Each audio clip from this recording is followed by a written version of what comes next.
Bonjour à tous, c'est Jocelyn de Philopsy.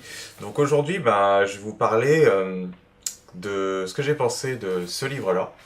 Donc On est foutu, on pense trop, de Dr Serge Marquis, un Québécois.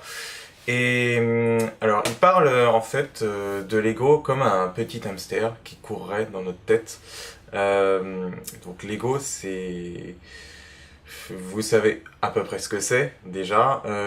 Moi, de ce que j'ai retenu de ce livre, c'est que c'est cette petite voix qu'on s'approprie, qu'en fait on s'identifie à cette petite voix. Par exemple, quand quelque chose de mauvais nous arrive, on va se lamenter sur cette chose-là, se morfondre.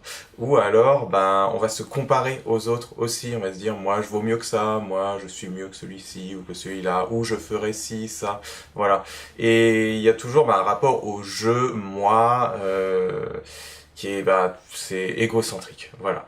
Et en fait, il explique dans ce livre que l'ego, ce n'est pas notre identité, que l'ego est un concept fictif, quelque chose d'inventé, et qu'on s'est laissé bercer, incarner cette illusion. En fait, on vit dans une illusion, d'une certaine manière. Un petit peu comme quand on dit que les strass et paillettes, les gens un peu superficiels, ceux qui sont portés beaucoup sur l'apparence pour donner une image, et bien tout ça, c'est que de l'ego. Et du coup, ça rejoint encore la philosophie bouddhiste, du fait que chaque chose est passagère, que vivre le moment présent, c'est avant tout ressentir les choses et ne pas s'y attacher. Moi, ça m'avait posé une petite problématique dans ma balade de tout à l'heure, puisque je me disais, mais alors dans ce cas, si on fait que laisser passer les émotions, qu'on ne s'accroche à rien du tout, ça veut dire que toutes mes petites caractéristiques, genre que je suis originaire du Brésil, que j'aime bien peindre, que j'aime avoir quelques objets chez moi décoratifs qui me rappellent quelque chose qui me plaît.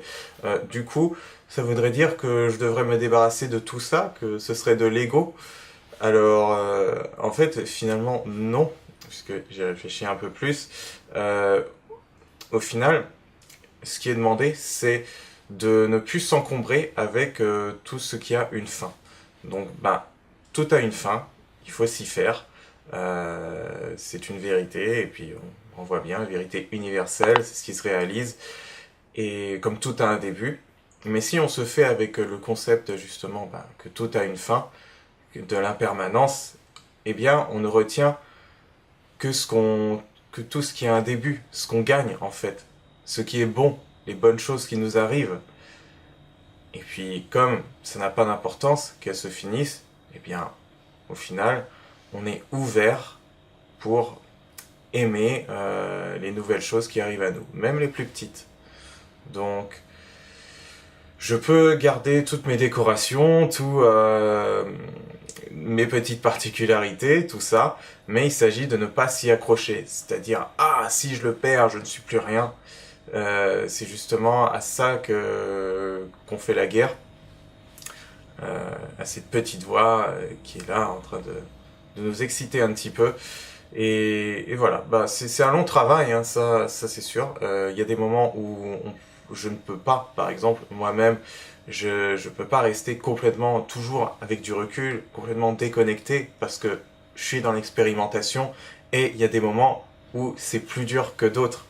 Et dans ces moments où c'est plus dur, je vais pas chercher à me culpabiliser, c'est encore pire. Je vais juste me laisser aller à cette émotion, à l'observer, et ça dure pas bien longtemps en fait, je remarque. Après, là c'est juste mon ressenti, mais ça passe beaucoup mieux ces derniers jours avec ça. Voilà, donc je voulais vous le faire partager, et vous le savez maintenant, attention à l'ego, ce n'est pas vous. Il y a deux façons d'être, comme dit dans le livre, la façon mentale égo et la façon mentale conscience. La façon mentale conscience, c'est une autre identité qu'on a tous en nous, mais qu'on a appris dès le plus jeune âge à délaisser pour le mental ego. Pour le je, le moi, il fallait se désigner. C'est un concept fictif qu'on a inventé pour essayer de se situer par rapport aux autres. Mais bon, c'est... Est-ce que c'est encore nécessaire aujourd'hui? Est-ce que c'est adapté? J'en parlerai dans une prochaine vidéo de comment évoluer comme ça dans la réalité dans laquelle on est. Parce que vivre dans une société moderne, avec des codes modernes, dont certaines institutions, certains fonctionnements ont été justement construits sur l'ego, et ben c'est difficile. On peut pas être un moine tibétain parmi toute cette société-là. Ou alors on doit vraiment le devenir dans ce cas. Bon, et ben je vous remercie d'avoir écouté cette vidéo. Vous pouvez me suivre sur ma page Facebook, sur ma chaîne YouTube et sur mon blog recueil-philopsie.com. À bientôt.